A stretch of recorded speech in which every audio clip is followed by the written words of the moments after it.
extorsión, masacres carcelarias, migración, que mueren en las fronteras, en educación y salud, ausencia total por parte del Estado. No se debe evitar que el proceso de control político se trabe por cualquiera de las opciones que se han planteado, es lo que dijo. En este momento escuchamos la intervención de la asambleísta Natalie Viteri. Por la actual administración. Lo que hubo fue, y por expreso descuido de la actual administración, es la renovación automática que el mismo contrato establecía.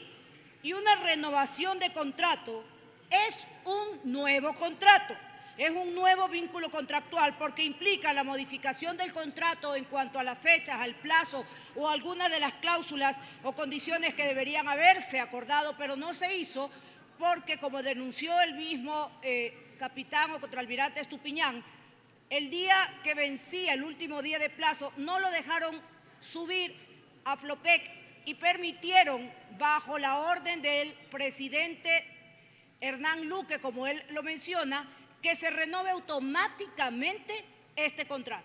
Ese fue el nuevo contrato. Si la administración actual hubiera actuado en favor del país, no hubiera permitido esa renovación.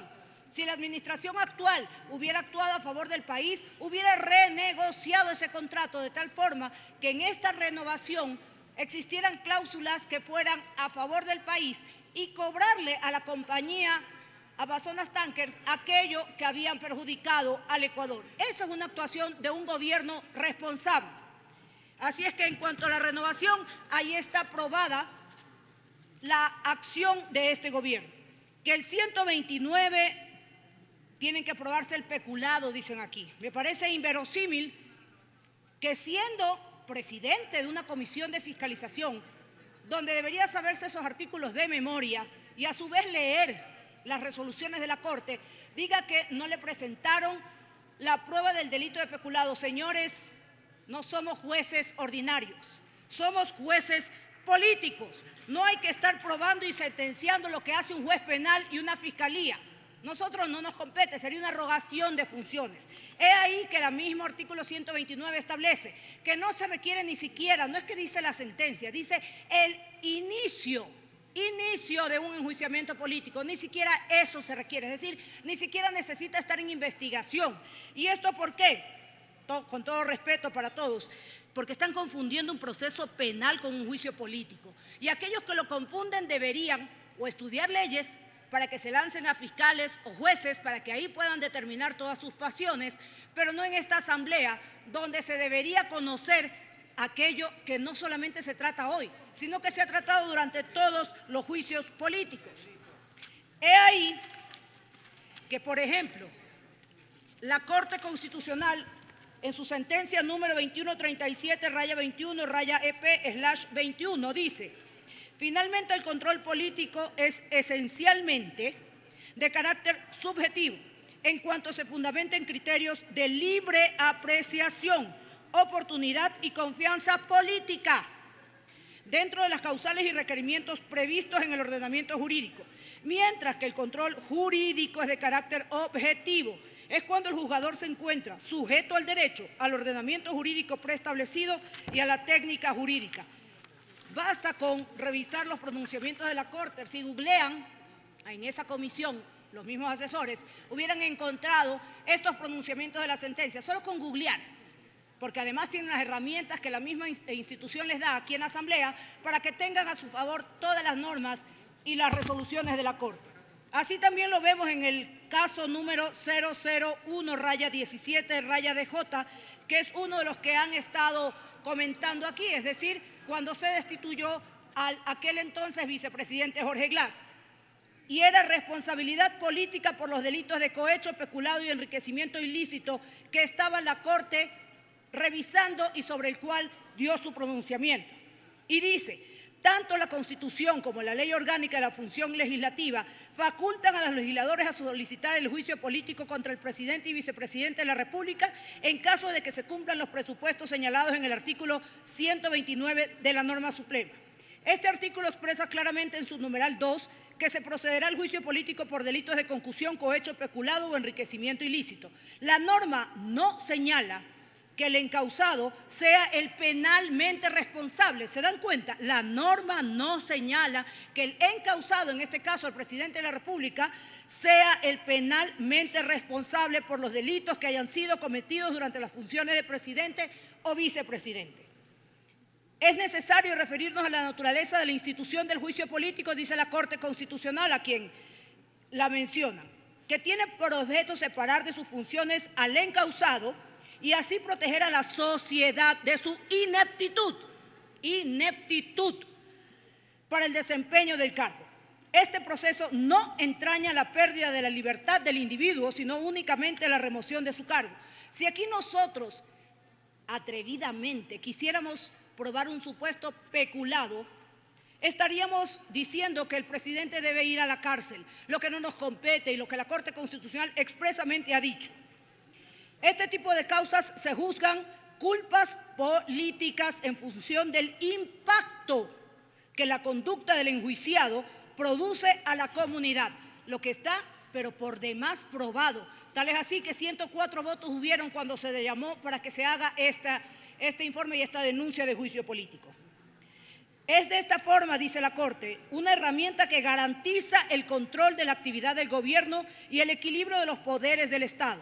Pretender equiparar un juicio político a un proceso judicial es lo que están haciendo aquí. Desconocer y desnaturalizar la institución de juicio político. Basta leer unos cuantos párrafos para darse cuenta de lo que tenían que tramitar en la comisión. Decir que ese informe de la comisión, y le pido al señor secretario con la venia del señor presidente, es una resolución ilegal la que vamos a tomar hoy, porque hay un informe motivado pero no aprobado. No podemos tomar una decisión sobre ello.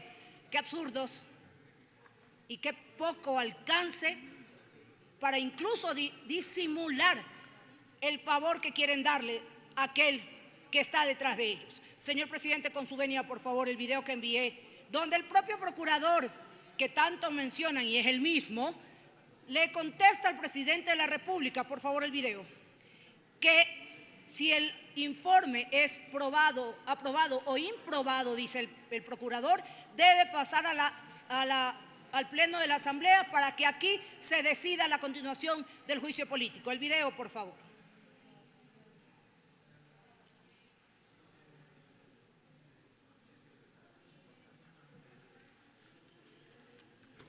En el uso de la palabra, la señora asambleísta Natalie Viteri, quien ha solicitado la proyección de un video para acompañar su exposición, quien ha dado a conocer que se pretende equiparar un juicio político a un proceso judicial para desnaturalizar el proceso de fiscalización.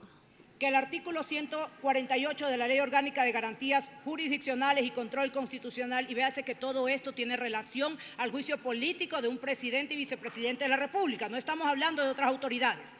Dice que en este marco el rol de la Corte en ejercicio de esta competencia es asegurar el procedimiento reforzado de admisibilidad previsto en la Constitución y leyes de la materia y garantizar una revisión en caso de haber existido alguna omisión de tipo formal en el primer filtro de admisibilidad. Como se dan cuenta, la Corte no resuelve en el fondo, sino en la forma. No sé si eso lo conozcan aquellos que hicieron el informe y el presidente de esta comisión que tanto lo defiende. Se dice que la Corte se refiere exclusivamente a temas de forma en que la solicitud ha sido formulada. El artículo 153 de la misma Ley Orgánica de Garantías Jurisdiccionales y Control Constitucional en su parte pertinente establece: en el caso del juicio político, la Corte no tiene competencia para pronunciarse acerca de si están probadas las infracciones y la responsabilidad de la presidenta o presidente de la República. La Corte solamente dice: cumplieron los requisitos, este es el delito esta es la causal que han demostrado, sobre esta trabajen. Pero no dice, no pueden hacer un juicio político a menos de que haya la culpabilidad y las facturas de que se endosó el dinero directa o indirectamente. Fue lo mismo de lo que acusaron en aquel entonces al ex vicepresidente Glass. Gracias, señor presidente. Con su autorización procedemos, señor presidente. Proceda, señor secretario, y le recuerdo, señor asambleísta, que le queda 1 minuto. No, porque esperé al video. Precisamente el Procurador General del Estado respondió a una consulta del presidente de la República acerca de qué debe hacer la comisión en el caso de que no se alcancen los votos para la aprobación del informe. Y remitiéndose a la propia ley de la función legislativa, señaló que puede ser enviado un informe improbado al presidente de la Asamblea Nacional, elaborado por el equipo asesor de la Comisión de Fiscalización. En ese estado de informe no aprobado, se remitirá al presidente Virgilio Saquicela y es el presidente de la Asamblea Nacional y el Pleno de este Parlamento el que tomará la decisión final. Miren ahí cómo escuchamos la claridad del entendimiento de lo que teníamos que realizar hoy, diferente al discurso que pronunció la misma persona, el presidente de la Comisión de Fiscalización, que encima hace el show de irse. Cuando uno está en un trabajo, aunque le guste o no le guste lo que ocurre, tiene que quedarse ahí. Caso contrario, el jefe lo despide. El señor no puede abandonar la sala porque le guste o no le guste el tema que se discute o porque no va en su línea. Y es lo mismo que hace todo el tiempo. Viene solo para marcar y de ahí desaparece. No está en las votaciones, no está sino cuando le conviene estar. Este señor es uno de los asambleístas que solamente está para fijar su comparecencia, pero no actúa nunca ha presentado un proyecto de ley, nunca ha puesto observaciones en los proyectos de ley que aquí debatimos, nunca ha puesto una denuncia de un juicio político que tanto nombra, sí, porque no puede por ser el presidente de la comisión, exacto, Gracias. pero no puede jactarse de lo que hace la comisión como si fuera propio, porque él, al igual que todos los presidentes de las comisiones, reciben lo que les envían del CAL y lo tramiten a la comisión, no es de él el tema per se que se trata, aunque hay muchos que sacan sus tweets, que ha pedido informes a Contraloría y que tiene como 40 o 50 informes, como decía, del ex prefecto del Guayas, Jimmy Jarala, y nunca más se pronunció, lo escondió. Qué raro, ¿qué habrá pasado? ¿Qué comunicación habrá tenido? Gracias, colega asambleísta. Solamente un minuto porque me quitaron el otro. Lleva el 12 vicepresidente minutos, colega. fue acusado por peculado y enriquecimiento ilícito y le dicen que es por los ingresos percibidos por sí o por interpuestas personas en su tío Ricardo Rivera. Aquí tenemos al gran padrino, que es el que manejaba, y a uno el que ya le dieron vire, porque no les convenía mantenerlo sabiendo 3 meses dónde estaba ubicado. Gracias, señor presidente. Gracias, colega asambleísta.